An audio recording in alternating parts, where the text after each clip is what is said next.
I'm in charge of all the historical archives that we have here. He lived here with his wife and his children, so anything that, all the archive records were just stored in the cellar.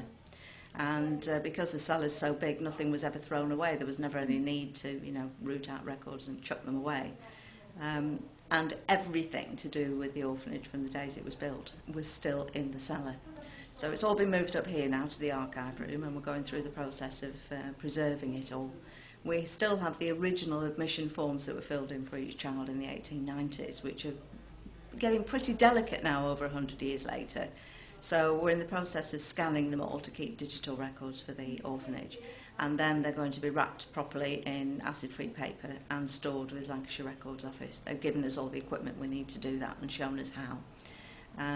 We've also got admission books where fuller details of each child were kept, a couple of pages for each child with obviously their name, their date of birth, their family history, and where they went after they left the orphanage, what kind of job they were given, and quite often information about their lives after they left the orphanage, because they all regarded this place as their home.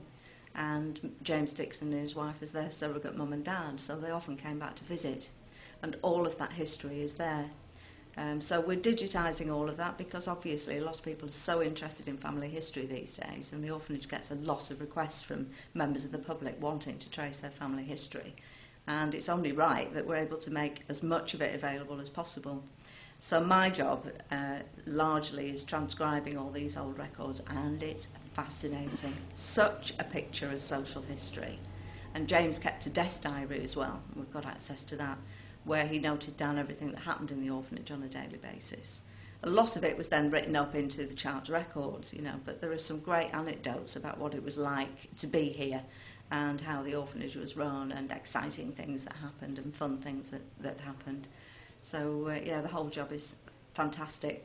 We don't have a deadline to get it all finished either, so I think I'm going to be here for several years, covered in dust by the end of it probably.